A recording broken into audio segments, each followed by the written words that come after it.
Welcome to verbs part 3. This is Bhavana. ಇವತ್ತಿನ ಕ್ಲಾಸ್ನಲ್ಲಿ ನಾವು ಹೆಲ್ಪಿಂಗ್ ವರ್ಬ್ಸ್ ಬಗ್ಗೆ ತಿಳ್ಕೊಳ್ಳೋಣ. ಡೂ, ಹ್ಯಾವ್, ಬಿ ಈ ಮೂರು ವರ್ಬ್ಸ್ನ ನಾವು ಹೆಲ್ಪಿಂಗ್ ವರ್ಬ್ಸ್ ಅಂತೇಳಿ ರೆಕಗ್ನೈಸ್ ಮಾಡ್ತೀವಿ ಇಂಗ್ಲಿಷ್ ಗ್ರಾಮರ್ನಲ್ಲಿ. ಹಾಗೆ ಇವನ್ನ ಆಕ್ಸಿಲಿಯರಿ ವರ್ಬ್ಸ್ ಅಂತ ಕೂಡ ಕರಿತೀವಿ. ಹೆಲ್ಪಿಂಗ್ ವರ್ಬ್ಸ್ ಬಗ್ಗೆ ತಿಳ್ಕೊಳ್ಳೋಕ್ಕೂ ಮುಂಚೆ action verbs and state verbs ಬಗ್ಗೆ ತಿಳ್ಕೊಂಡ್ರೆ ತುಂಬ ಒಳ್ಳೆಯದು. ಈ ಆಕ್ಷನ್ ವರ್ಬ್ಸ್ ಹಾಗೆ ಸ್ಟೇಟ್ ವರ್ಬ್ಸ್ ಮೇಲೆ 2 ವಿಡಿಯೋಸ್ ಆಲ್ರೆಡಿ ನಿಮಗೆ ಅವೈಲಬಲ್ ಇವೆ. ಅದರ ಲಿಂಕ್ನ ನಾನು ಡಿಸ್ಕ್ರಿಪ್ಷನ್ ಬಾಕ್ಸ್ನಲ್ಲಿ ಹಾಕಿದ್ದೀನಿ. ಅದಾದಮೇಲೆ ನೀವು ಆಕ್ಸಿಲಿಯರಿ ಅವ್ರ ಹೆಲ್ಪಿಂಗ್ ವರ್ಬ್ಸ್ ಬಗ್ಗೆ ತಿಳ್ಕೊಂಡ್ರೆ ನಿಮಗೊಂದು ಒಳ್ಳೆ ಕನೆಕ್ಟಿವಿಟಿ ಸಿಗತ್ತೆ. ಡೂ, ಹ್ಯಾವ್, ಬಿ ಇವು ಮೂರು ಹೇಗೆ ಕೆಲಸ ಮಾಡ್ತವೆ ಸೆಂಟೆನ್ಸಲ್ಲಿ ಅಂದರೆ, these help the main verb in a sentence. ಅಂದರೆ ಒಂದು ಸೆಂಟೆನ್ಸಲ್ಲಿ ಬರೋವಂತಹ ಮೇನ್ ವರ್ಬ್ಗೆ ಇವು ಸಹಾಯ ಮಾಡ್ತವೆ. ಯಾವುದರಲ್ಲಿ? ಕ್ವೆಶನ್ ಫ್ರೇಮ್ ಮಾಡುವಾಗ ನಮಗೆ ಹೆಲ್ಪಿಂಗ್ ವರ್ಬ್ಸ್ ಬೇಕು. ನೆಗೆಟಿವ್ ಸೆಂಟೆನ್ಸ್ ಫ್ರೇಮ್ ಮಾಡುವಾಗ ಕೂಡ ನಮಗೆ ಹೆಲ್ಪಿಂಗ್ ವರ್ಬ್ಸ್ ಬೇಕು. ಹಾಗೆ ರೀಸೆಂಟಾಗಿ ನಡೆದಂತಹ ಕೆಲಸಗಳನ್ನ ಹೇಳುವಾಗ ಕೂಡ ನಮಗೆ ಹೆಲ್ಪಿಂಗ್ ವರ್ಬ್ಸ್ ಬೇಕು. ಫೈನಲಿ ಕಾಲನ ಸ್ಪೆಸಿಫೈ ಮಾಡುವಾಗ ಕೂಡ ನಮಗೆ ಹೆಲ್ಪಿಂಗ್ ವರ್ಬ್ಸ್ ಬೇಕು. ಈ ಎಕ್ಸಾಂಪಲ್ಸ್ ನೋಡಿ. Do you eat chocolates? ನೀನು ಚಾಕ್ಲೇಟ್ಸ್ ತಿಂತೀಯಾ ಅಂತ ಒಂದು ಕ್ವೆಶನ್ ಮಾಡಿದ್ದೀವಿ. ಈ ಕ್ವೆಶನ್ ಮಾಡುವಾಗ ಯು ಈಟ್ ಚಾಕ್ಲೇಟ್ಸ್ ಅಂತ ನಾವು ಕ್ವೆಶನ್ ಮಾಡೋಕ್ಕಾಗಲ್ಲ, ಅದು ರಾಂಗ್ ಆಗುತ್ತೆ. ಇಲ್ಲಿ ಡೂ ಅನ್ನೋ ಹೆಲ್ಪಿಂಗ್ ವರ್ಬ್ ಬಿಗಿನಿಂಗಲ್ಲಿ ಬರಲೇಬೇಕು. I do not eat chocolates ಅಥವಾ ಐ ಡೋಂಟ್ ಈಟ್ ಚಾಕ್ಲೇಟ್ಸ್, ಇಲ್ಲಿ ನೆಗೆಟಿವ್ ಸೆಂಟೆನ್ಸ್ನ ಫ್ರೇಮ್ ಮಾಡಿದ್ದೀವಿ. ನೆಗೆಟಿವ್ ಸೆಂಟೆನ್ಸ್ ಫ್ರೇಮ್ ಮಾಡುವಾಗ ಐ ನಾಟ್ ಈಟ್ ಚಾಕ್ಲೇಟ್ಸ್ ಅಂತ ನೀವು ಹೇಳಿದ್ರೆ ಅದು ರಾಂಗ್ ಆಗುತ್ತೆ. ಡೂ ಅನ್ನೋ ಹೆಲ್ಪಿಂಗ್ ವರ್ಬಲ್ಲಿ ಆ್ಯಡ್ ಆಗಲೇಬೇಕು. ಐ ಡು ನಾಟ್ ಅಥವಾ ಐ ಡೋಂಟ್ ಈಟ್ ಚಾಕ್ಲೇಟ್ಸ್ ಅಂತಲೇ ಹೇಳಬೇಕಾಗತ್ತೆ. I have bought a car, ಇಲ್ಲಿ ಹ್ಯಾವ್ ಅನ್ನೋ ಹೆಲ್ಪಿಂಗ್ ವರ್ಬ್ ಬಾಟ್ ಅನ್ನೋ ಮೇನ್ ವರ್ಬ್ಗೆ ಹೆಲ್ಪ್ ಮಾಡ್ತಿದೆ. ಅಂದರೆ ಬಾಟ್ ಅಂದರೆ ತಗೊಂಡೆ ಅಂತ ಅರ್ಥ. ಯಾವಾಗ ರೀಸೆಂಟಾಗಿ ತಗೊಂಡೆ ಅಂತ ಹೇಳುವಾಗ ನಾವು ಹ್ಯಾವ್ ಅನ್ನು ಯೂಸ್ ಮಾಡಲೇಬೇಕು. ಅಲ್ಲಿ ಹ್ಯಾವ್ ಮಿಸ್ ಆಯಿತು ಈ ಸೆಂಟೆನ್ಸಲ್ಲಿ ಅಂದರೆ I bought a car right sentence ಆಗಲ್ಲ, ಅದು ಪಾಸ್ಟ್ ಟೆನ್ಸಿಗೆ ಸಂಬಂಧಪಟ್ಟಿರೋ ಅಂಥದ್ದಾಗುತ್ತೆ. ಹಾಗೆ ಅದು ರಾಂಗ್ ಕೂಡ ಆಗುತ್ತೆ. ಯಾಕಂದರೆ ನಾವು ಪಾಸ್ಟ್ ಟೆನ್ಸಲ್ಲಿ ಮಾತಾಡುವಾಗ ಟೈಮ್ನ ಮೆನ್ಷನ್ ಮಾಡ್ತೀವಿ. ಅಂದರೆ I bought a car last month ಅಂತ ಹೇಳಿದ್ರೆ ಅದು ಕರೆಕ್ಟ್ ಸೆಂಟೆನ್ಸ್ ಆಗುತ್ತೆ. ಬರೀ ಐ ಬಾಟ್ ಅ ಕಾರ್ ಅಂತ ಹೇಳಿದ್ರೆ ಅದು ರಾಂಗ್ ಆಗುತ್ತೆ. ಹಾಗೆ ನೀವು ರೀಸೆಂಟಾಗಿ ಮಾಡಿರೋಂಥ ಕೆಲಸಗಳನ್ನ ಹೇಳುವಾಗ ಹ್ಯಾವ್ ಅನ್ನೋ ಹೆಲ್ಪಿಂಗ್ ವರ್ಬ್ ಅಗತ್ಯವಾಗಿ ಬೇಕಾಗುತ್ತೆ. ಹ್ಯಾವ್ ಇರಲಿಲ್ಲ ಅಂದರೆ ಅದು ರೀಸೆಂಟಾಗಿ ಆಗಿರೋ ಕೆಲಸ ಅಂತ ಅನ್ನಿಸ್ಕೊಳ್ಳೋದಿಲ್ಲ. ಶಿ ಈಸ್ ಸ್ಲೀಪಿಂಗ್, ಇಲ್ಲಿ ಇಸ್ ಪಕ್ಕ ಬಿನ ಬ್ರ್ಯಾಕೆಟಲ್ಲಿ ಹಾಕಿದ್ದೀನಿ. ಯಾಕಂದರೆ ಇಸ್ ಅನ್ನೋದು ಬಿ ಫಾರ್ಮ್ ಹೆಲ್ಪಿಂಗ್ ವರ್ಬ್. ಇದು ಬಿ ಫಾರ್ಮ್ಗೆ ಸಂಬಂಧಪಟ್ಟಂಥ ಹೆಲ್ಪಿಂಗ್ ವರ್ಬ್. ಇದು ಕಾಲನ ಮೆನ್ಷನ್ ಮಾಡುತ್ತೆ. ಶೀ ಸ್ಲೀಪಿಂಗ್ ಅಂದರೆ ಯಾವಾಗ ಅಂತ ಗೊತ್ತಾಗಲ್ಲ. ಇಸ್ ಸ್ಲೀಪಿಂಗ್ ಅಂದರೆ ಇವಾಗ ಮಲಗಿದಾಳೆ ಅಂತ ನಮ್ಗೆ ಅರ್ಥ ಆಗುತ್ತೆ. ಈ ಹೆಲ್ಪಿಂಗ್ ವರ್ಬ್ಸ್ ಮೇನ್ ವರ್ಬ್ಸ್ ಆಗಿ ಕೂಡ ಕೆಲಸ ಮಾಡ್ತವೆ. These can also be main verbs. ಯಾವಾಗ ಅಂದರೆ ಒಂದು ಸೆಂಟೆನ್ಸ್ನಲ್ಲಿ ಇವು ಮಾತ್ರ ಇದ್ದಾಗ, ಅಂದರೆ ಯಾವುದೇ ಬೇರೆ ವರ್ಬ್ಸ್ ಇಲ್ಲದೆ ಹೋದಾಗ. ಎಕ್ಸಾಂಪಲ್ಗೆ ಐ ಡೂ ಯೋಗ ರೆಗ್ಯುಲರ್ಲಿ, ನಾನು ದಿನಾಲೂ ಯೋಗ ಮಾಡ್ತೀನಿ. ಇಲ್ಲಿ ಬೇರೆ ವರ್ಬ್ ಇಲ್ಲ, ಹಾಗಾಗಿ ಡೂ ಅನ್ನೋದೇ ಮೇನ್ ವರ್ಬ್ ಆಗೋಗುತ್ತೆ. ದೇ ಹ್ಯಾವ್ ಅ ಕಾರ್, ಇಲ್ಲಿ ಹ್ಯಾವ್ ಅನ್ನೋದು ರೀಸೆಂಟ್ ಆಗಿರೋ ಕೆಲಸ ಹೇಳಲ್ಲ, ಬದಲಾಗಿ ಪೊಸೆಷನ್ ಹೇಳುತ್ತೆ. ನಾನು ಆ್ಯಕ್ಷನ್ ಹಾಗೆ ಸ್ಟೇಟ್ ವರ್ಬ್ ಬಗ್ಗೆ ಮಾಡಿರೋಂಥ ಕ್ಲಾಸ್ನಲ್ಲಿ ನಾನು ಮೆನ್ಷನ್ ಮಾಡಿದ್ದೆ. ಹ್ಯಾವ್ ಅನ್ನೋದು ಪೊಸೆಷನ್ನ ಹೇಳುವಂಥ ಒಂದು ವರ್ಬ್. ಒಂದು ಸೆಂಟೆನ್ಸಲ್ಲಿ ಇದು ಒಂದೇ ಒಂದು ಬಂತು ಅಂದರೆ ಅದು ಪೊಸೆಷನ್ನ ಹೇಳುತ್ತೆ, ಬೇರೆ ಯಾವ ಕೆಲಸನೂ ಹೇಳಲ್ಲ. ಸೊ ಇಲ್ಲಿ ಕೂಡ ಇದು ಮೇನ್ ವರ್ಬ್ ಆಗುತ್ತೆ. ಬಿ ಹ್ಯಾಪಿ, ಇದು ಸ್ಟೇಟ್ನ ಹೇಳುವಂಥದ್ದು. ಬಿ ಅಂದರೆ ಇರೋ ಅಂತ ಸ್ಟೇಟ್ ಹೇಳುವಂಥ ಒಂದು ವರ್ಬ್. ಇಲ್ಲಿ ಖುಷಿಯಾಗಿರು ಅಂತ ಹೇಳ್ತಾ ಇದೆ ಬಿ ಅನ್ನೋ ವರ್ಬ್. ಇದು ಮೇನ್ ವರ್ಬ್. ಈಗ he was a good student, ಇಲ್ಲಿ ವಾಸ್ ಅನ್ನೋದು ಕೂಡ ಬಿಗೆ ಸಂಬಂಧಪಟ್ಟಂಥ ಒಂದು ಹೆಲ್ಪಿಂಗ್ ವರ್ಬ್, ಅಸ್ತಿತ್ವನ ಹೇಳುವಂಥದ್ದು. ವಾಸ್ ಅಂದರೆ ಈಗಲ್ಲ ಮೊದಲು ಅಂತ ಅರ್ಥ ಕೊಡುತ್ತೆ. ಇಲ್ಲಿ ಕೂಡ ನಾವು ಕಾಲನ ಸ್ಪೆಸಿಫೈ ಮಾಡೋಕ್ಕೆ ವಾಸ್ನ ಬಳಸಿದ್ದೀವಿ. ಅವನು ಒಬ್ಬ ಒಳ್ಳೆ ಸ್ಟೂಡೆಂಟ್ ಆಗಿದ್ದ ಅಂತ ಅರ್ಥ ಕೊಡುತ್ತೆ. ವಾಸ್ ಇರೋದ್ರಿಂದ ನಮಗೆ ಅವನು ಆಗಿದ್ದ ಅನ್ನೋ ಅರ್ಥ ಕರೆಕ್ಟಾಗಿ ಗೊತ್ತಾಗುತ್ತೆ. ಹಾಗೆ ಇಲ್ಲಿ ಇನ್ನೊಂದು ವರ್ಬ್ ಇಲ್ಲ, ಅವನ ಸ್ಟೇಟನ್ನು ಮಾತ್ರ ಇದು ಹೇಳುತ್ತೆ. ಇಲ್ಲಿ ಈ ವಾಸ್ ಅನ್ನೋ helping verb. Do, have, B ಈ ಮೂರು ವರ್ಬ್ಸ್ ಮೇನ್ ವರ್ಬ್ಸ್ ಆಗಿ ಕೆಲಸ ಮಾಡಿದಾಗ ಇವನ್ನ ನಾವು ಆ್ಯಕ್ಷನ್ ವರ್ಬ್ಸ್ ಆಗಿ ಸ್ಟೇಟ್ ವರ್ಬ್ಸ್ ಅಂತ ಹೇಳಿ ಡಿವೈಡ್ ಮಾಡ್ಕೊಂಡು ಅರ್ಥ ಮಾಡ್ಕೊಳ್ಬೋದು. ಡೂ ಅನ್ನೋದು ಆ್ಯಕ್ಷನ್ ವರ್ಬ್ ಆಗಿ ಕೆಲಸ ಮಾಡುತ್ತೆ. ಯಾಕಂದರೆ ಡೂ ಅಂದರೆ ಮಾಡು ಅಂತ ಅರ್ಥ ಕೊಡುವಂಥ ವರ್ಬ್. ಈ ಡೂ ಅನ್ನೋ ವರ್ಬ್ ಮೂಲಕ ಫಿಸಿಕಲ್ ಆ್ಯಕ್ಟಿವಿಟೀಸ್ನ ನಾವು ಎಕ್ಸ್ಪ್ರೆಸ್ ಮಾಡ್ಬೋದು. ಹಾಗೆ ಹ್ಯಾವ್ ಅಂದರೆ ಹೊಂದು, ಬಿ ಅಂದರೆ ಇರು ಅಂಥೇಳಿ. ಹ್ಯಾವ್ ಅಂದರೆ ಸ್ವಾಧೀನತೆಯನ್ನು ಹೇಳುತ್ತೆ, ಬಿ ಅನ್ನೋದು ಅಸ್ತಿತ್ವನ ಹೇಳುತ್ತೆ. ಸೊ ಇವು ಆ್ಯಕ್ಷನನ್ನು ಎಕ್ಸ್ಪ್ರೆಸ್ ಮಾಡಲ್ಲ, ಬದಲಾಗಿ ಸ್ಥಿತಿಯನ್ನು ಹೇಳ್ತವೆ ಅಥವಾ ಕಂಡೀಷನ್ನ ಹೇಳ್ತವೆ. ಸೊ ಸ್ಟೇಟ್ ವರ್ಬ್ ಅಂತೇಳಿ ಕನ್ಸಿಡರ್ ಮಾಡ್ತೀವಿ. ಈ 3 ವರ್ಬ್ಸ್ಗೆ ಡಿಫ್ರೆಂಟ್ ಫಾರ್ಮ್ಸ್ ಇವೆ. ಅಂದರೆ ಪ್ರೆಸೆಂಟ್ ಟೆನ್ಸಲ್ಲಿ ಬೇರೆ ಥರ ನಾವು ಅವನ್ನ ಯೂಸ್ ಮಾಡ್ತೀವಿ, ಹಾಗೆ ಪಾಸ್ಟ್ ಟೆನ್ಸಲ್ಲಿ ಬೇರೆ ಥರ ಯೂಸ್ ಮಾಡ್ತೀವಿ. ಡೂನ ಪ್ರೆಸೆಂಟ್ ಟೆನ್ಸಲ್ಲಿ ಡೂ ಆರ್ ಡಸ್ ಅಂತ ಯೂಸ್ ಮಾಡಿದರೆ, ಪಾಸ್ಟ್ ಟೆನ್ಸಲ್ಲಿ ಡಿಡ್ ಅಂತ ಯೂಸ್ ಮಾಡ್ತೀವಿ. ಹ್ಯಾವ್ನ ಹ್ಯಾವ್ ಆರ್ ಹ್ಯಾಸ್ ಅಂತ ಪ್ರೆಸೆಂಟ್ ಟೆನ್ಸಲ್ಲಿ ಯೂಸ್ ಮಾಡಿದರೆ, ಹ್ಯಾಡ್ ಅಂತ ಪಾಸ್ಟ್ ಟೆನ್ಸಲ್ಲಿ ಯೂಸ್ ಮಾಡ್ತೀವಿ. ಹಾಗೆ ಬಿ ಫಾರ್ಮ್ನಲ್ಲಿ 5 ವರ್ಬ್ಸ್ ಬರ್ತವೆ. ಇಸ್, ಆಮ್, ಆರ್ ಈ 3 ವರ್ಬ್ಸ್ ಇದೆ ಅಂತ ಹೇಳ್ತವೆ, ಅಂದರೆ ಪ್ರೆಸೆಂಟ್ ಟೆನ್ಸ್ನಲ್ಲಿ ಕೆಲಸ ಮಾಡ್ತವೆ. ಹಾಗೆ ವಾಸ್, ವರ್ ಅನ್ನೋ 2 ವರ್ಬ್ಸ್ ಇತ್ತು ಅಂತ ಹೇಳ್ತವೆ, ಅಂದರೆ ಪಾಸ್ಟ್ ಟೆನ್ಸ್ನಲ್ಲಿ ಕೆಲಸ ಮಾಡ್ತವೆ. ಇವತ್ತು ನಾನು ಡೂ ಅನ್ನೋ ವರ್ಬ್ ಬಗ್ಗೆ ಕಂಪ್ಲೀಟ್ ಇನ್ಫಾರ್ಮೇಷನ್ ಕೊಡ್ತೀನಿ. ಇಲ್ಲಿ ಡೂ ಆರ್ ಡಸ್ ಅಂದರೆ ಮಾಡ್ತೀನಿ, ಮಾಡ್ತಾಳೆ, ಮಾಡ್ತಾರೆ, ಮಾಡುತ್ತೆ ಅನ್ನೋ ಅರ್ಥ ಕೊಟ್ಟರೆ, ಡಿಡ್ ಅನ್ನೋ ವರ್ಬ್ ಮಾಡಿದ್ರು, ಮಾಡಿದ್ದಳು, ಮಾಡಿದ್ದನು ಅಥವಾ ಮಾಡಿತ್ತು ಅನ್ನೋ ಅರ್ಥ ಕೊಡುತ್ತೆ. ಸೊ ಇದ್ರ ಬಗ್ಗೆ ನೀಟಾಗಿ ತಿಳ್ಕೊಬೇಕಂದ್ರೆ ಮೊದಲಿಗೆ ನೀವು ಪರ್ಸನ್ಸ್ನ ಸ್ಟಡಿ ಮಾಡಬೇಕಾಗತ್ತೆ. ಏನು ಪರ್ಸನ್ಸ್ ಅಂದರೆ, ಇಂಗ್ಲಿಷ್ ಗ್ರಾಮರ್ನಲ್ಲಿ ಪರ್ಸನ್ಸ್ ಅನ್ನೋ ಪಾರ್ಟ್ನ ನೀವು ಕಲ್ತ್ರಿ ಅಂದರೆ ಡೂ, ಡಸ್, ಹ್ಯಾವ್, ಹ್ಯಾಸ್ ಅನ್ನು ಬಳಸುವಾಗ ಏನು ಕನ್ಫ್ಯೂಸ್ ಆಗ್ತಿರೋ ಆ ಕನ್ಫ್ಯೂಷನಿಂದ ಹೊರಗೆ ಬರ್ತೀರಾ. ಫಸ್ಟಿಗೆ ನಾವು ಸಿಂಗ್ಯುಲರ್ ಪರ್ಸನ್ಸ್ನ ಕಲ್ತ್ಕೊಳ್ಳೋಣ. ಸಿಂಗ್ಯುಲರ್ ಅಂದರೆ ಒಂದೇ ಇರೋವಂಥದ್ದು. ಇಲ್ಲಿ ಒಂದು ಪಿಕ್ಚರ್ ಇದೆ, ಒಬ್ಬ ವ್ಯಕ್ತಿ ಮಾತಾಡ್ತಿದ್ದಾನೆ, ಇನ್ನೊಬ್ಬ ವ್ಯಕ್ತಿ ಕೇಳಿಸ್ಕೊಳ್ತಿದ್ದಾನೆ. ಮಾತಾಡ್ತಿರೋನ್ನ ನಾವು ಸ್ಪೀಕರ್ ಅಂತ ಹೇಳಿ ಕರಿತೀವಿ, ಫಸ್ಟ್ ಪರ್ಸನ್ ಆಗ್ತಾನೆ ಅವನು. ಹಾಗೆ ಕೇಳಿಸ್ಕೊಳ್ತಿರೋನು ಲಿಸನರ್ ಆಗ್ತಾನೆ, ಹಾಗೆ ಸೆಕೆಂಡ್ ಪರ್ಸನ್ ಆಗ್ತಾನೆ. ಇಲ್ಲಿ ಮಾತು ಆಡ್ದಲೆ, ಕೇಳಿಸ್ಕೊಳ್ದಲೆ ಇದ್ರೂ ಕೂಡ ಇವರಿಬ್ರು ಕೆಲವ್ರ ಬಗ್ಗೆ ಮಾತಾಡ್ತಾರೆ ಅಥವಾ ಕೆಲವರನ್ನ ವಿಷಯದೊಳಗೆ ತರ್ತಾರೆ, ಅಂದರೆ ಅವರು ಥರ್ಡ್ ಪರ್ಸನ್ಸ್ ಆಗ್ತಾರೆ. ಈಗ ಅವರು ಈ ವ್ಯಕ್ತಿ ಬಗ್ಗೆ ಮಾತಾಡ್ತಿದ್ರೆ ಇವನನ್ನ ನಾವು ರಾಬರ್ಟ್ ಅಂತ ಹೇಳಿ ಕರೆಯೋಣ. ಈ ರಾಬರ್ಟ್ ಬಗ್ಗೆ ಅವನು ಮಾತಾಡ್ತಾ ಇದ್ದಾನೆ ಅಂತಂದರೆ ರಾಬರ್ಟ್ ಇಲ್ಲಿ ಥರ್ಡ್ ಪರ್ಸನ್ ಆಗ್ತಾನೆ. ಅವ್ರೇನಾದರೂ ಈ ಟೆಸ್ಸಾ ಬಗ್ಗೆ ಮಾತಾಡ್ತಿದ್ದಾರೆ ಅಂದರೆ ಇವಳು ಥರ್ಡ್ ಪರ್ಸನ್ ಆಗ್ತಾಳೆ. ಹಾಗೆ ಅವರು ಈ ನಾಯಿಮರಿ ಬಗ್ಗೆ, ಪಪ್ಪಿ ಬಗ್ಗೆ ಮಾತಾಡ್ತಿದ್ದಾರೆ ಅಂದರೆ ಈ ಪಪ್ಪಿ ಕೂಡ ಥರ್ಡ್ ಪರ್ಸನ್ ಆಗುತ್ತೆ. ಹಾಗೆ ಟ್ರೀ ಬಗ್ಗೆ ಮಾತಾಡ್ತಿದ್ದಾರೆ ಅಂತ ಆದರೆ ಇದು ಕೂಡ ಥರ್ಡ್ ಪರ್ಸನ್ ಆಗುತ್ತೆ. ನಾವು ಥರ್ಡ್ ಪರ್ಸನ್ಸ್ನ ಪ್ರೊನೌನ್ಸ್ ಮೂಲಕ ನೆನಪಲ್ಲಿ ಇಟ್ಕೊಳ್ತೀವಿ, ಈಸಿ ಆಗುತ್ತೆ. ಅಲ್ಲಿಗೆ ಫಸ್ಟ್ ಪರ್ಸನ್ ಸಿಂಗ್ಯುಲರ್ಗೆ ಐ ಅಂತ ಯೂಸ್ ಮಾಡ್ತೀವಿ, ಸೆಕೆಂಡ್ ಪರ್ಸನ್ ಸಿಂಗ್ಯುಲರ್ಗೆ ಯು, ಥರ್ಡ್ ಪರ್ಸನ್ ಸಿಂಗ್ಯುಲರಲ್ಲಿ ಹಿ, ಶಿ ಆ್ಯಂಡ್ ಇಟ್. ಇದನ್ನು ನೀವು ನೆನಪಲ್ಲಿ ಇಟ್ಕೊಂಡ್ರೆ ಪರ್ಸನ್ಸ್ ಈಸಿಯಾಗಿ ನೆನಪಲ್ಲಿರುತ್ತೆ. ಹೆಸರುಗಳನ್ನ ಯಾಕೆ ತೋರಿಸ್ದೆ ಅಂದರೆ, ಹೆಸರು ಬಂದಾಗ ನೀವು ಕನ್ಫ್ಯೂಸ್ ಆಗಬಾರ್ದು. ಸಿಂಗ್ಯುಲರ್ ನೇಮ್ಸ್ ಬಂತು ಅಂದರೆ ಅವು ಕೂಡ ಥರ್ಡ್ ಪರ್ಸನ್ ಸಿಂಗ್ಯುಲರ್ ಇರುತ್ತೆ ಅಂತ ನೀವು ಅರ್ಥ ಮಾಡ್ಕೋಬೇಕಾಗುತ್ತೆ. ಈಗ ಪ್ಲೂರಲ್ ಪರ್ಸನ್ಸ್ ಬಗ್ಗೆ ಅರ್ಥ ಮಾಡ್ಕೊಳ್ಳೋಣ. ಇಲ್ಲಿ 6 ಜನರ ಒಂದು ಗುಂಪು ಯಾವುದೋ ಒಂದು ವಿಚಾರವಾಗಿ ಡಿಸ್ಕಸ್ ಮಾಡ್ತಾ ಇದೆ. ಪ್ಲೂರಲ್ ಪರ್ಸನ್ಸ್ ಬಗ್ಗೆ ತಿಳ್ಕೊಬೇಕಾಗಿರೋದ್ರಿಂದ ಈಗ ನಾವು ಇಲ್ಲಿ ಲಿಸನರ್ಸ್ನ ಮತ್ತು ಸ್ಪೀಕರ್ಸ್ನ ಫೈಂಡ್ ಔಟ್ ಮಾಡಬೇಕು. ಇಲ್ಲಿ ಒಬ್ಬ ಮಾತಾಡ್ತಿದ್ದಾನೆ, ಅವನ ಜೊತೆಗೆ ಒಬ್ಳು ಪಕ್ಕದಲ್ಲಿ ಕೂತಿರೋಳು, ಇಬ್ಬರು ಒಂದೇ ವಿಚಾರವಾಗಿ ಮಾತಾಡ್ತಿದ್ದಾರೆ ಅಂತ ಇಟ್ಕೊಳ್ಳೋಣ. ಅಲ್ಲಿಗೆ ಅವರು ಫಸ್ಟ್ ಪರ್ಸನ್ ಆಗ್ತಾರೆ. ಮಾತಾಡ್ತಿರೋರು ಯಾವಾಗಲೂ ಫಸ್ಟ್ ಪರ್ಸನ್. ಸೆಕೆಂಡ್ ಪರ್ಸನ್ಸ್ ಅಂದರೆ ಕೇಳಿಸ್ಕೊಳ್ತಿರೋರು, ಲಿಸ್ನರ್ಸ್ ಎಲ್ಲ ಸೆಕೆಂಡ್ ಪರ್ಸನ್ಸ್. ಈ 4 ಜನ ಕೇಳಿಸ್ಕೊಳ್ತಿದ್ದಾರೆ, ಸೊ ಅವರು ಸೆಕೆಂಡ್ ಪರ್ಸನ್ಸ್. ಇಷ್ಟು ಜನ ಡಿಸ್ಕಸ್ ಮಾಡುವಾಗ ಈ ಒಂದು ಜನಗಳ ಗುಂಪಿನ ಬಗ್ಗೆ ಮಾತಾಡ್ತಿದ್ರೆ ಇವರು ಥರ್ಡ್ ಪರ್ಸನ್ ಆಗ್ತಾರೆ. ಈ ಪೀಪಲ್ ಬಗ್ಗೆ ಅವ್ರು ಮಾತಾಡ್ತಾ ಇದ್ರೆ ಥರ್ಡ್ ಪರ್ಸನ್ ಆಗ್ತಾರೆ. ಹಾಗೆ ಅವ್ರೇನಾದರೂ ಈ ಕ್ಯಾಮಲ್ಸ್ ಬಗ್ಗೆ ಮಾತಾಡ್ತಾ ಇದ್ರೆ ಇವು ಥರ್ಡ್ ಪರ್ಸನ್ ಆಗ್ತವೆ. ಹಾಗೆ ಅವ್ರೇನಾದ್ರು ಈ ಟ್ರೀಸ್ ಬಗ್ಗೆ ಮಾತಾಡ್ತಾ ಇದ್ರೆ ಈ ಟ್ರೀಸ್ ಕೂಡ ಥರ್ಡ್ ಪರ್ಸನ್ ಆಗ್ತವೆ. ಹಾಗಾದರೆ ಏನು ಡಿಫ್ರೆನ್ಸ್? ನಮಗೆ ಗೊತ್ತಾಗಿದ್ದು ಒಂದು ಡಿಫ್ರೆನ್ಸ್ ಅಂದರೆ ಅಲ್ಲಿ ಒಂದೇ ಒಂದಿತ್ತು, ಇಲ್ಲಿ ಒಂದಕ್ಕಿಂತ ಜಾಸ್ತಿ ಇದೆ ಅನ್ನೋದು. ಅದರ ಜೊತೆಗೆ ಪ್ರನೌನ್ಸ್ ಕೂಡ ಡಿಫರ್ ಆಗ್ತವೆ. ಸಿಂಗ್ಯುಲರ್ ಫಸ್ಟ್ ಪರ್ಸನ್ಗೆ ಐ ಅಂದರೆ ಪ್ಲೂರಲ್ ಫಸ್ಟ್ ಪರ್ಸನ್ಗೆ ವಿ ಅಂತ ಹೇಳ್ತೀವಿ. ವಿ ಅಂದರೆ ಇಬ್ಬರು ಒಟ್ಟೊಟ್ಟಿಗೆ ಮಾತಾಡ್ತಾರೆ ಅಂತಲ್ಲ, ಒಟ್ಟಿಗೆ ಮಾತಾಡ್ಲೂಬಹುದು ಅಥವಾ ಇಬ್ಬರ ಪರವಾಗಿ ಒಬ್ಬ ಮಾತಾಡ್ಬೋದು. ಉದಾಹರಣೆಗೆ we are from XYZ company. We ಅಂದರೆ ಟೆಸ್ಸಾ ಆ್ಯಂಡ್ ಐ. ಈ ಮನುಷ್ಯ ಹೇಳ್ತಿದ್ದಾನೆ, ಇವಳ ಹೆಸರು ಟೆಸ್ಸಾ ಅಂತ ಇಟ್ಕೊಳ್ಳಿ. ಟೆಸ್ಸಾ ಹಾಗೂ ನಾನು XYZ ಕಂಪನಿಯಿಂದ ಬಂದಿರೋದು ಅಂತ, ಅಥವಾ ನಾವು XYZ ಕಂಪನಿಯಿಂದ ಬಂದಿದ್ದೀವಿ. ಈಗ ಅರ್ಥ ಆಯಿತು ಅಂತ ಅಂದ್ಕೊಳ್ತೀನಿ. ಹಾಗೆ ಸೆಕೆಂಡ್ ಪರ್ಸನ್ ಸಿಂಗ್ಯುಲರಲ್ಲಿ ಯು ಯೂಸ್ ಮಾಡ್ತೀವಿ, ಸೆಕೆಂಡ್ ಪರ್ಸನ್ ಪ್ಲೂರಲಲ್ಲಿ ಕೂಡ ಯೂನೇ ಯೂಸ್ ಮಾಡ್ತೀವಿ. ಇಂಗ್ಲೀಷ್ನಲ್ಲಿ ಯು ಅನ್ನೋ ಪದಕ್ಕೆ ನೀವು ಅನ್ನೋ ಅರ್ಥನೂ ಬರುತ್ತೆ, ನೀನು ಅನ್ನೋ ಅರ್ಥನೂ ಬರುತ್ತೆ. ಹಾಗೆ ಥರ್ಡ್ ಪರ್ಸನ್ ಪ್ಲೂರಲ್ಗೆ ದೇ ಅಂತ ಯೂಸ್ ಮಾಡ್ತೀವಿ. ಒಬ್ರಿಗಿನ್ನ ಜಾಸ್ತಿ ಜನ ಇದ್ದರೆ ದೇ ಅಂತ ಯೂಸ್ ಮಾಡ್ತೀವಿ.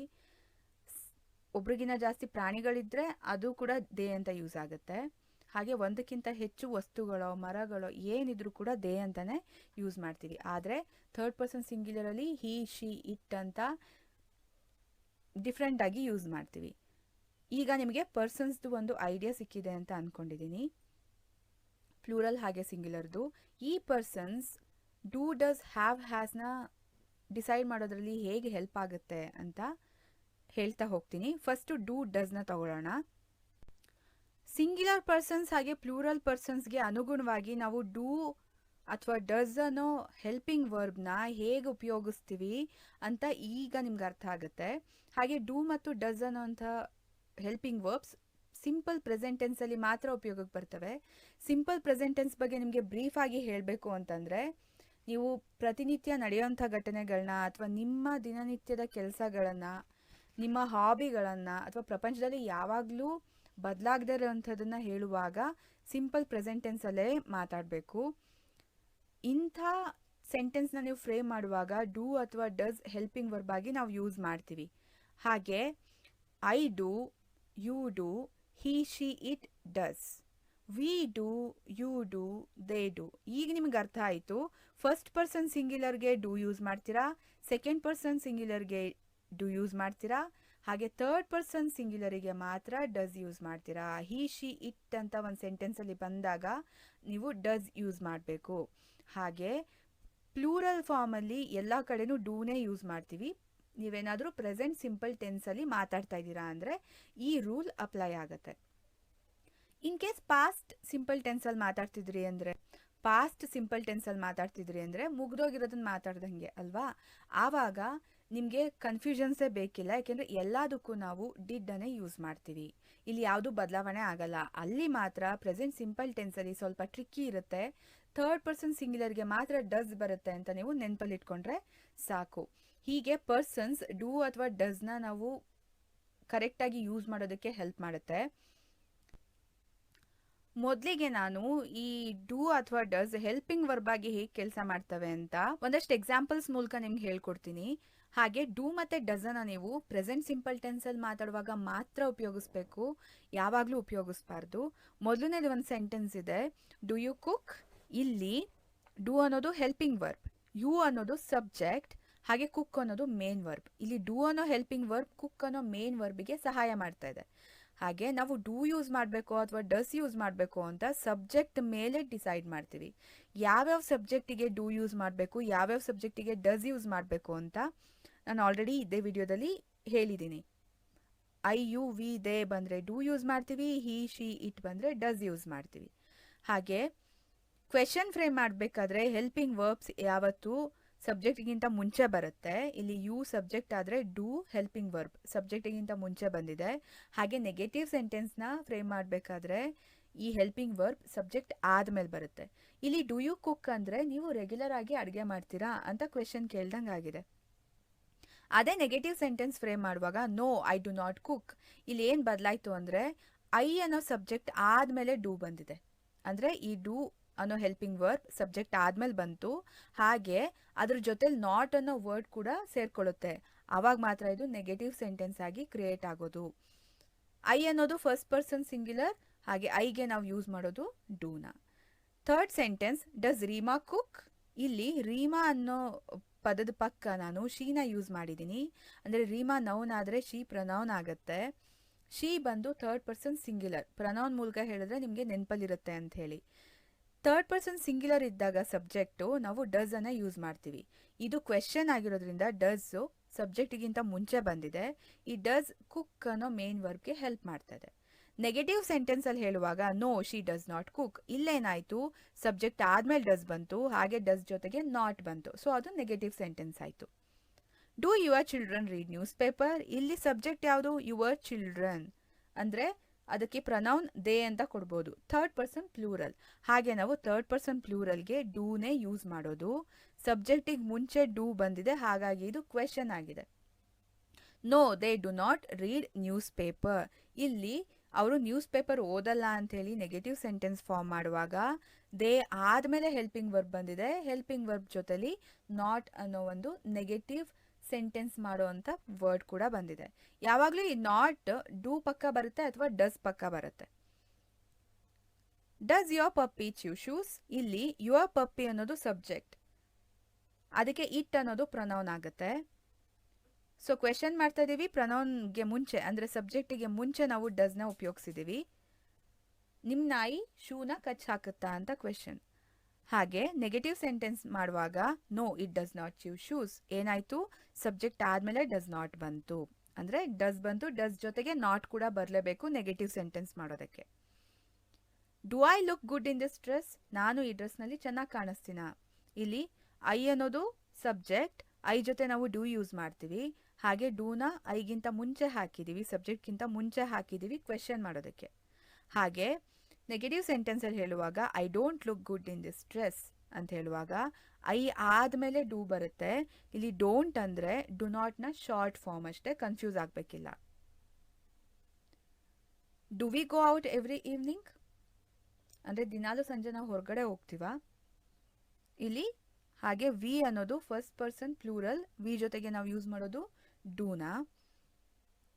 ನೆಗೆಟಿವ್ ಸೆಂಟೆನ್ಸಲ್ಲಿ ಹೇಳುವಾಗ ನೋ ವಿ ಡೋಂಟ್ ಅಥವಾ we do not go out every evening. ಇಲ್ಲಿ ನೆಗೆಟಿವ್ ಸೆಂಟೆನ್ಸ್ ಫಾರ್ಮ್ ಮಾಡಿದ್ವಿ. ನಾ ಹೇಳ್ದಂಗೆ ಸಬ್ಜೆಕ್ಟ್ ಆದಮೇಲೆ ಡೂ ಯೂಸ್ ಮಾಡಿದ್ದೀವಿ, ಡೂ ಪಕ್ಕ ನಾಟ್ ಬಂದಿದೆ, ನೆಗೆಟಿವ್ ಸೆಂಟೆನ್ಸ್ ಆಗಿದೆ. ಹೀಗೆ ಡೂ ಅಥವಾ ಡಸ್ ಪ್ರೆಸೆಂಟ್ ಸಿಂಪಲ್ನಲ್ಲಿ ವರ್ಕ್ ಆಗುತ್ತೆ. ಇದೇ ಡೂ ಅಥವಾ ಡಸ್ಗೆ ಡಿಡ್ ಅನ್ನೋ ಒಂದು ಪಾಸ್ಟ್ ಟೆನ್ಸ್ ಫಾರ್ಮ್ ಕೂಡ ಇದೆ, ನಾನು ಹೇಳಿದ್ದೆ. ಅದು ಹೇಗೆ ವರ್ಕ್ ಆಗುತ್ತೆ? ಡಿಡ್ಗೆ ಒಂದಷ್ಟು ಎಕ್ಸಾಂಪಲ್ಸ್ ನೋಡಿ. ಡಿಡ್ನ ನಾವು ಯಾವಾಗಲೂ ಪಾಸ್ಟ್ ಟೆನ್ಸಲ್ಲಿ ಯೂಸ್ ಮಾಡ್ತೀವಿ. Did you cook last night? ಅಂದರೆ ಲಾಸ್ಟ್ ನೈಟ್ ನೀನು ಅಡುಗೆ ಮಾಡಿದ್ದ ಅಂಥೇಳಿ ಕ್ವೆಶನ್. ಇಲ್ಲಿ ಡಿಡ್ ಅನ್ನೋದು ಹೆಲ್ಪಿಂಗ್ ವರ್ಬ್, ಮೇನ್ ವರ್ಬ್ ಬಂದು ಕುಕ್. ಡಿಡ್ ಕುಕ್ ಅನ್ನೋ ಮೇನ್ ವರ್ಬಿಗೆ ಹೆಲ್ಪ್ ಮಾಡ್ತಾ ಇದೆ. ಹಾಗೆ ಯು ಅನ್ನೋದು ಸಬ್ಜೆಕ್ಟ್, ಯುಗಿಂತ ಮುಂಚೆ ಡಿಡ್ ಬಂದಿರೋದ್ರಿಂದ ಇದು ಕ್ವೆಶನ್ ಆಗಿದೆ. No I did not cook, ಇಲ್ಲಿ ಇದೇ ನೆಗೆಟಿವ್ ಸೆಂಟೆನ್ಸ್ ಆಯಿತು. ನೆಗೆಟಿವ್ ಸೆಂಟೆನ್ಸ್ಗೆ ಏನಾಯಿತು, ಐ ಅನ್ನೋ ಸಬ್ಜೆಕ್ಟ್ ಆದಮೇಲೆ ಡಿಡ್ ಬಂತು, ಡಿಡ್ ಜೊತೆಗೆ ನಾಟ್ ಅನ್ನೋ ವರ್ಡ್ ಸೇರಿ ಅದು ನೆಗೆಟಿವ್ ಸೆಂಟೆನ್ಸ್ ಆಗತ್ತೆ. Did Reema cook? ಇಲ್ಲಿ ರೀಮಾ ಥರ್ಡ್ ಪರ್ಸನ್ ಸಿಂಗ್ಯುಲರ್ ಆದರೂ ಕೂಡ ಡಿಡ್ ಅನ್ನೇ ನಾವು ಯೂಸ್ ಮಾಡ್ತೀವಿ, ಇಲ್ಲೇನು ಬದಲಾವಣೆ ಆಗಲ್ಲ.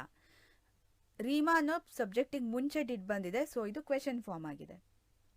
No she did not cook, ಇಲ್ಲ ಅವಳು ಕುಕ್ ಮಾಡಿಲ್ಲ, ಇಲ್ಲಿ ಸಬ್ಜೆಕ್ಟ್ ಆದಮೇಲೆ ಡಿಡ್ ಬಂದಿದೆ, ಹಾಗೆ ಅದ್ರ ಜೊತೆಲಿ ನಾಟ್ ಸೇರ್ಕೊಂಡಿದೆ ನೆಗೆಟಿವ್ ಮಾಡೋದಕ್ಕೆ. ಹೀಗೆ did your children read newspaper last week? ಅಂದರೆ ನಿಮ್ಮ ಮಕ್ಕಳು ಲಾಸ್ಟ್ ವೀಕ್ ನ್ಯೂಸ್ ಪೇಪರ್ ಓದಿದ್ರಾ? ಇಲ್ಲಿ ಸಬ್ಜೆಕ್ಟ್ ಯಾವುದು? Your children. ದೇ ಅನ್ನೋದು ಸಬ್ಜೆಕ್ಟ್, ಅದಕ್ಕೆ ಮುಂಚೆ ಡಿಡ್ ಯೂಸ್ ಮಾಡಿದ್ದೀವಿ ಯಾಕೆಂದರೆ ಕ್ವೆಶನ್ ಫ್ರೇಮ್ ಮಾಡೋದಕ್ಕೆ. ನೆಗೆಟಿವ್ ಸೆಂಟೆನ್ಸ್ ಹೇಳುವಾಗ no they did not read newspaper, ಇಲ್ಲ ಅವರು ನ್ಯೂಸ್ ಪೇಪರ್ ಓದಿರಲಿಲ್ಲ ಅಂತ ಅರ್ಥ ಬರುತ್ತೆ. Did your puppy chew shoes yesterday? ನಿನ್ನೆ ನಿಮ್ಮ ನಾಯಿ ಮರಿ ಶೂಸ್ ಕಚ್ ಹಾಕಿತ್ತಾ? ಇಲ್ಲಿ ಯುವರ್ ಪಪ್ಪಿ ಅನ್ನೋದು ಸಬ್ಜೆಕ್ಟ್, ಸಬ್ಜೆಕ್ಟಿಗೆ ಮುಂಚೆ ಡಿಡ್ ಬಂದಿದೆ, ಸೊ ಇದು ಕ್ವೆಶನ್ ಆಗಿದೆ. No it did not chew shoes yesterday, ಇಲ್ಲಿ ಸಬ್ಜೆಕ್ಟ್ ಆದಮೇಲೆ ಡಿಡ್ ಬಂದಿದೆ, ಇಟ್ ಅನ್ನೋ ಸಬ್ಜೆಕ್ಟ್ ಆದಮೇಲೆ ಡಿಡ್ ಬಂದಿದೆ, ಇದು ನೆಗೆಟಿವ್ ಸೆಂಟೆನ್ಸ್ ಆಗುತ್ತೆ, ನಾಟ್ ಬಂದು ಡಿಡ್ಡಿಗೆ ಸೇರ್ಕೊಂಡಿರೋದ್ರಿಂದ. ಸೊ ಇಲ್ಲ ನಾಯಿ ಮರಿ ಶೂಸ್ನ ಕಚ್ ಹಾಕಿಲ್ಲ ನಿನ್ನೆ. Did I look good in that dress last night? ನಾನು ಹೋದ ರಾತ್ರಿ ಆ ಡ್ರೆಸ್ನಲ್ಲಿ ಚೆನ್ನಾಗಿ ಕಾಣಿಸ್ತಾ ಇದ್ನಾ? ಇಲ್ಲಿ ಐ ಅನ್ನೋ ಸಬ್ಜೆಕ್ಟಿಗೆ ಮುಂಚೆ ಡಿಡ್ ಅನ್ನೋ ಹೆಲ್ಪಿಂಗ್ ವರ್ಬ್ ಬಂದಿದೆ, ಹಾಗಾಗಿ ಇದು ಕ್ವೆಶನ್ ಆಗುತ್ತೆ. I did not look good in that dress last night, ಇದು ನೆಗೆಟಿವ್ ಸೆಂಟೆನ್ಸ್. ಐ ಅನ್ನೋ ಸಬ್ಜೆಕ್ಟ್ ಆದಮೇಲೆ ಡಿಡ್ ಬಂದಿದೆ, ಡಿಡ್ಡಿಗೆ ನಾಟ್ ಸೇರ್ಕೊಂಡಿದೆ, ಸೊ ಅದು ನೆಗೆಟಿವ್ ಸೆಂಟೆನ್ಸ್ ಆಗುತ್ತೆ. Finally did we go out last month? ನಾವು ಹೋದ ಮಂತ್ ಹೊರಗಡೆ ಹೋಗಿದ್ವಾ ಅಂತ ಕೇಳುವಾಗ ಕ್ವೆಶನ್ ಮಾಡಿರೋದು. ಡಿಡ್ ಅನ್ನೋದು ವಿ ಅನ್ನೋ ಸಬ್ಜೆಕ್ಟಿಗೆ ಮುಂಚೆ ಬಂದಿದೆ. No we did not go out last month, ಇಲ್ಲಿ ವಿ ಅನ್ನೋ ಸಬ್ಜೆಕ್ಟ್ ಆದಮೇಲೆ ಡಿಡ್ ಬಂದಿದೆ, ಅದ್ರ ಜೊತೆಗೆ ನಾಟ್ ಸೇರ್ಕೊಂಡಿದೆ, ಸೊ ಅದು ನೆಗೆಟಿವ್ ಸೆಂಟೆನ್ಸ್ ಆಗಿದೆ. ಹೀಗೆ ಹೆಲ್ಪಿಂಗ್ ವರ್ಬ್ಸ್ ಕ್ವೆಶನ್ ಫಾರ್ಮ್ ಮಾಡುವಾಗ ಹಾಗೆ ನೆಗೆಟಿವ್ ಫಾರ್ಮ್ ಮಾಡುವಾಗ ಮೇನ್ ವರ್ಬ್ಸಿಗೆ ಹೆಲ್ಪ್ ಮಾಡ್ತವೆ. ಅವು ಸಬ್ಜೆಕ್ಟ್ ಮೇಲೆ ಡಿಪೆಂಡ್ ಆಗೋದು ಪ್ರೆಸೆಂಟ್ ಸಿಂಪಲ್ ಇದ್ದಾಗ. ಪಾಸ್ಟ್ ಸಿಂಪಲಲ್ಲಿ ಎಲ್ಲ ಸಬ್ಜೆಕ್ಟಿಗೂ ಡಿಡ್ ಅನ್ನೋದು ಮಾತ್ರ ಯೂಸ್ ಆಗುತ್ತೆ. ಇದೇ ಹೆಲ್ಪಿಂಗ್ ವರ್ಬ್ಸ್ ಮೇನ್ ವರ್ಬ್ಸ್ ಆಗಿ ಕೆಲಸ ಮಾಡಿದ್ರೆ ಹೇಗೆ ಯೂಸ್ ಆಗ್ತವೆ? ಈ ಎಕ್ಸಾಂಪಲ್ಸ್ ಮೂಲಕ ನೋಡಿ ನಿಮ್ಗೆ ಅರ್ಥ ಆಗುತ್ತೆ. ಹಾಗೆ ಒಂದು ವಿಚಾರ ಮತ್ತೆ ಮತ್ತೆ ಹೇಳ್ತೀನಿ, ಡೂ ಮತ್ತು ಡಸ್ನ ನಾವು ಪ್ರೆಸೆಂಟ್ ಸಿಂಪಲ್ ಟೆನ್ಸ್ನಲ್ಲಿ ಮಾತ್ರ ಯೂಸ್ ಮಾಡ್ತೀವಿ. ನಾವೇನು ರೂಲ್ ಅಪ್ಲೈ ಮಾಡಿದ್ವೋ ಅದೇ ರೂಲ್ ಇಲ್ಲೂ ಕೂಡ ಅಪ್ಲೈ ಆಗುತ್ತೆ. ಅಂದರೆ ನಾವು ಸಬ್ಜೆಕ್ಟ್ನ ನೋಡಿ ಆಮೇಲೆ ಡೂ ಯೂಸ್ ಮಾಡಬೇಕು ಅಥವಾ ಡಸ್ ಯೂಸ್ ಮಾಡಬೇಕು ಮೇನ್ ವರ್ಬ್ ಆಗಿ ಅಂಥೇಳಿ ನಾವು ಥಿಂಕ್ ಮಾಡಿ ನಾವು ಮಾತಾಡಬೇಕು. ಈ ಎಕ್ಸಾಂಪಲ್ ನೋಡಿ, ಐ ಡೂ ಎಕ್ಸಸೈಸಸ್ ರೆಗ್ಯುಲರ್ಲಿ. ಇಲ್ಲಿ ಸಬ್ಜೆಕ್ಟ್ ಬಂದು ಐ, ಡೂ ಅನ್ನೋದನ್ನ ನಾವು ಐ ಇರೋದ್ರಿಂದಾನೇ ಹಾಕಿದ್ದೀವಿ. ಸೊ ಡೂ ಅನ್ನೋದು ಸಬ್ಜೆಕ್ಟ್ ಮೇಲೆ ಡಿಪೆಂಡ್ ಆಗಿರುತ್ತೆ. ಸಬ್ಜೆಕ್ಟ್ ಯಾವುದಿರುತ್ತೋ ಅದ್ರ ಪ್ರಕಾರ ನಾವು ಡೂ ಅನ್ನು ಯೂಸ್ ಮಾಡ್ತೀವಿ ಅಥವಾ ಡಸ್ ಅನ್ನು ಯೂಸ್ ಮಾಡ್ತೀವಿ. ನಾನು ದಿನಾಲು ಎಕ್ಸಸೈಸ್ ಮಾಡ್ತೀನಿ. ಇಲ್ಲಿ ಡೂ ಅನ್ನೋದು ಒಂದೇ ಒಂದು ವರ್ಬ್ ಇದೆ ಸೆಂಟೆನ್ಸಲ್ಲಿ, ಹಾಗಾಗಿ ಇದೇ ಮೇನ್ ವರ್ಬ್. ಇದ್ರ ಬದಲಾಗಿ ಇನ್ಯಾವುದಾದ್ರೂ ವರ್ಬ್ ಇದ್ದಿದ್ರೆ ಇದು ಹೆಲ್ಪಿಂಗ್ ವರ್ಬ್ ಆಗಿರ್ತಿತ್ತು. You always do this to me. ಈ ಸೆಕೆಂಡ್ ಸೆಂಟೆನ್ಸಲ್ಲಿ ಕೂಡ ಯು ಅನ್ನೋ ಸಬ್ಜೆಕ್ಟ್ ಮೇಲೆ ಡೂ ಅನ್ನು ನಾವು ಚೂಸ್ ಮಾಡಿದ್ದೀವಿ. ಹಾಗೆ ಡೂ ಅನ್ನೋದು ಒಂದೇ ವರ್ಬ್ ಇದೆ ಸೆಂಟೆನ್ಸಲ್ಲಿ, ಅದು main verb. My brother and I do crossword puzzle in the news paper every day. ನಾನು ನಮ್ಮಣ್ಣ ದಿನಾಲು ಕ್ರಾಸ್ವರ್ಡ್ ಪಜಲ್ನ ಮಾಡ್ತೀವಿ ನ್ಯೂಸ್ ಪೇಪರ್ನಲ್ಲಿ. ಇಲ್ಲಿ ಮೈ ಬ್ರದರ್ ಆ್ಯಂಡ್ ಐ ಅನ್ನೋದು ಸಬ್ಜೆಕ್ಟ್, ಅದಕ್ಕೆ ನಾವು ವಿ ಅಂತ ಪ್ರನೌನ್ನ ಚೂಸ್ ಮಾಡ್ತೀವಿ. ಹಾಗೆ ವಿಗೆ ನಾವು ಯೂಸ್ ಮಾಡೋಂಥ verb do. Ayush and his sister do yoga. ಇಲ್ಲಿ ಆಯುಷ್ ಅಂದರೆ ಥರ್ಡ್ ಪರ್ಸನ್ ಸಿಂಗ್ಯುಲರ್, ಈ ಸಿಸ್ಟರ್ ಅಂದರೂ ಥರ್ಡ್ ಪರ್ಸನ್ ಸಿಂಗ್ಯುಲರ್, ಆದರೆ ಇದು ಥರ್ಡ್ ಪರ್ಸನ್ ಸಿಂಗ್ಯುಲರ್ ಅಲ್ಲ, ಥರ್ಡ್ ಪರ್ಸನ್ ಪ್ಲೂರಲ್. ಯಾಕೆಂದರೆ ನಾವು ಇಬ್ಬರ ಬಗ್ಗೆನೂ ಮಾತಾಡ್ತಿದ್ದೀವಿ. ಸೊ ನಾವು ಇದನ್ನು ದೇ ಅಂತ ಕನ್ಸಿಡರ್ ಮಾಡಿ ಡೂನ ಯೂಸ್ ಮಾಡ್ತೀವಿ. ರಾಹುಲ್ ಅನ್ನೋದು ಸಬ್ಜೆಕ್ಟ್ ಆಗುತ್ತೆ ಈ ಸೆಂಟೆನ್ಸಲ್ಲಿ. Rahul does his work honestly. Rahul honest ಆಗಿ ಕೆಲಸ ಮಾಡ್ತಾನೆ. ಅಲ್ಲಿಗೆ ರಾಹುಲ್ ಥರ್ಡ್ ಪರ್ಸನ್ ಸಿಂಗ್ಯುಲರ್, ನಾವು ಹೀ ಅಂತ ಕನ್ಸಿಡರ್ ಮಾಡ್ತೀವಿ. ಹಾಗೆ ಡಸ್ನ ಯೂಸ್ ಮಾಡ್ತೀವಿ. ಮೈ little sister does Har homework on her own. ಅಂದರೆ ನನ್ನ ಚಿಕ್ಕ ತಂಗಿ ಅವಳ ಪಾಡಿಗೆ ಅವಳು ಹೋಮ್ವರ್ಕ್ನ ಮಾಡ್ಕೊಳ್ತಾಳೆ. ಇಲ್ಲಿ ಮೈ ಲಿಟಲ್ ಸಿಸ್ಟರ್ ಅನ್ನೋದು ಸಬ್ಜೆಕ್ಟ್ ಆಗುತ್ತೆ. ಇದನ್ನು ನಾವು ಶಿ ಅಂತ ಕನ್ಸಿಡರ್ ಮಾಡ್ತೀವಿ. ಹಾಗೆ ಡಸ್ನ ಯೂಸ್ ಮಾಡ್ತೀವಿ. My puppy also does shopping with me. ನನ್ನ ನಾಯಿಮರಿನೂ ಕೂಡ ನನ್ನ ಜೊತೆ ಶಾಪಿಂಗ್ ಮಾಡುತ್ತೆ. ಇಲ್ಲಿ ಮೈ ಪಪ್ಪಿ ಅನ್ನೋದು ಸಬ್ಜೆಕ್ಟ್, ಇಟ್ ಅನ್ನೋದು ಪ್ರನೌನ್. ಯಾವುದಕ್ಕೆ? ಪಪ್ಪಿಗೆ. ಸೊ ಇಟ್ಗೆ ನಾವು ಯೂಸ್ ಮಾಡಬೇಕಾಗಿರೋದು ಡಸ್. ಥರ್ಡ್ ಪರ್ಸನ್ ಸಿಂಗ್ಯುಲರ್ಗೆಲ್ಲ ನಾವು ಯೂಸ್ ಮಾಡೋದು ಡಸ್. ಸೊ ಹೀಗೆ ಇವು ಕೆಲಸ ಮಾಡ್ತವೆ. ಒಂದನ್ನು ನೆನಪಲ್ಲಿ ಇಟ್ಕೋಬೇಕಾಗಿರೋದು I you we they do, he she it does. ಇದೊಂದು ನಿಮ್ಗೆ ನೆನಪಲ್ಲಿದ್ದರೆ ಈ ಡೂ ಮತ್ತು ಡಸ್ನ ನೀವು ಕರೆಕ್ಟಾಗಿ ಯೂಸ್ ಮಾಡ್ಕೊಂಡು ಹೋಗ್ತೀರಾ. ಈ ಎಲ್ಲ ಸೆಂಟೆನ್ಸಲ್ಲಿ ನೀವು ಕರೆಕ್ಟಾಗಿ ನೋಡಿದ್ರೆ ಎಲ್ಲೂ ಎರಡೆರಡು ವರ್ಬ್ ಇಲ್ಲ. ಹಾಗಾಗಿ ಡೂ ಮತ್ತು ಡಸ್ ಇಲ್ಲಿ ಮೇನ್ ವರ್ಬ್ ಆಗಿ ಕೆಲಸ ಮಾಡಿರ್ತವೆ. ಫೈನಲ್ ಆಗಿ ಪಾಸ್ಟ್ ಟೆನ್ಸ್ಗೂ ಒಂದಷ್ಟು ಎಕ್ಸಾಂಪಲ್ಸ್ ನೋಡಿ. ಅಂದರೆ ಪಾಸ್ಟ್ ಟೆನ್ಸಲ್ಲಿ ನಾವು ಡಿಡ್ನ ಯೂಸ್ ಮಾಡ್ತೀವಿ ಅಲ್ವಾ. ಈ ಡಿಡ್ ಮೇನ್ ವರ್ಬ್ ಆಗಿ ಕೆಲಸ ಮಾಡಿದ್ರೆ ಸೆಂಟೆನ್ಸಲ್ಲಿ ಹೇಗೆ ಕೆಲಸ ಮಾಡುತ್ತೆ ಅಂತ. ಹಾಗೆ ಅಲ್ಲಿ ಕನ್ಫ್ಯೂಷನ್ಗೆ ಜಾಗ ಇಲ್ಲ, ಯಾಕೆಂದರೆ ಎಲ್ಲ ಸಬ್ಜೆಕ್ಟಿಗೂ ನಾವು ಡಿಡ್ಡನ್ನೇ ಯೂಸ್ ಮಾಡ್ತೀವಿ. I did exercises this morning. ಇಲ್ಲಿ ಡಿಡ್ ಅನ್ನೋದು ಮೇನ್ ವರ್ಬ್, ಇದು ಯಾವ ವರ್ಬಿಗೂ ಹೆಲ್ಪ್ ಮಾಡ್ತಾ ಇಲ್ಲ. ನಾನು ಇವತ್ತು ಬೆಳಗ್ಗೆ ಎಕ್ಸಸೈಸ್ ಮಾಡಿದೆ ಅನ್ನೋ ಅರ್ಥ ಕೊಡುತ್ತೆ. You always did this to me. ನೀನು ಯಾವಾಗಲೂ ನನಗೆ ಹಿಂಗೆ ಮಾಡಿದೆ. My brother and I did crossword puzzle in the newspaper last Sunday. ಹೋದ ಭಾನುವಾರ ನಾನು ನಮ್ಮಣ್ಣ ಕ್ರಾಸ್ವರ್ಡ್ ಪಜಲ್ನ ಮಾಡಿದ್ವಿ ನ್ಯೂಸ್ ಪೇಪರ್ನಲ್ಲಿ. Ayush and his sister did yoga last week. ಆಯುಷ್ ಮತ್ತು ಅವನ ತಂಗಿ ಹೋದ ವಾರ ಯೋಗ ಮಾಡಿದ್ರು. Rahul did his work honestly last year. ಹೋದ ವರ್ಷ ರಾಹುಲ್ ಅವನ ಕೆಲಸನ ನಿಯತ್ತಾಗಿ ಮಾಡ್ದ. My little sister did her homework on her own last night. ಹೋದ ರಾತ್ರಿ ನನ್ನ ಚಿಕ್ಕ ತಂಗಿ ಅವಳ ಹೋಮ್ವರ್ಕ್ನ ಅವಳಾಗೆ ಮಾಡಿಕೊಂಡ್ಳು. My puppy also did shopping with me last month. ಹೋದ ತಿಂಗಳು ನನ್ನ ನಾಯಿಮರಿನೂ ನನ್ನ ಜೊತೆ ಶಾಪಿಂಗ್ ಮಾಡಿತ್ತು. ಹೀಗೆ ಎಲ್ಲ ಕಡೆ ಡಿಡ್ ಯೂಸ್ ಮಾಡ್ತೀವಿ. ಅಂದರೆ ಯಾವ ಸಬ್ಜೆಕ್ಟೇ ಇದ್ರೂ ನಾವು ಡಿಡ್ ಯೂಸ್ ಮಾಡ್ತೀವಿ. ಇಲ್ಲಿ ಡಿಡ್ ಒಂದೇ ವರ್ಬ್ ಆಗಿರುತ್ತೆ ಎಲ್ಲ ಸೆಂಟೆನ್ಸಲ್ಲೂ. ಅಲ್ಲಿ ಯಾವುದೇ ಇನ್ನೊಂದು ವರ್ಬ್ ನಮಗೆ ಕಾಣಿಸಲ್ಲ. ಹಾಗೆ ಅದು ಯಾವುದಕ್ಕೂ ಸಹಾಯ ಮಾಡಲ್ಲ, ಬದಲಾಗಿ ಅದೇ ಮೇನ್ ವರ್ಬ್ ಆಗಿ ಕೆಲಸ ಮಾಡುತ್ತೆ. ಇಲ್ಲಿ I you we they subject ಇದ್ರೂ ಡಿಡ್ ಅನ್ನು ಯೂಸ್ ಮಾಡ್ತೀವಿ. ಹಿ ಶಿ ಇಟ್ ಅನ್ನೋ ಸಬ್ಜೆಕ್ಟ್ ಇದ್ರೂ ಡಿಡ್ ಅನ್ನು ಯೂಸ್ ಮಾಡ್ತೀವಿ. ಸೊ ಇಲ್ಲಿಗೆ ನಿಮಗೆ ಡೂ ಹಾಗೆ ಡಸ್ ಹಾಗೆ ಡಿಡ್ ಈ ಮೂರು ಹೇಗೆ ವರ್ಕ್ ಆಗ್ತವೆ ಹೆಲ್ಪಿಂಗ್ ವರ್ಬ್ ಆಗಿ ಹಾಗೆ ಮೇನ್ ವರ್ಬ್ ಆಗಿ, ಯಾವ ಸಬ್ಜೆಕ್ಟ್ ಬಂದಾಗ ನಾವು ಡೂ ಯೂಸ್ ಮಾಡಬೇಕು, ಯಾವ ಸಬ್ಜೆಕ್ಟ್ ಬಂದಾಗ ನಾವು ಡಸ್ ಯೂಸ್ ಮಾಡಬೇಕು, ಯಾವಾಗ ಮಾಡಬೇಕು ಎಲ್ಲನೂ ಅರ್ಥ ಆಗಿರುತ್ತೆ ಅಂತ ನಾನು ಭಾವಿಸ್ತೀನಿ. I hope this video was useful to you. Please keep watching my channel. Thank you so much for watching this video.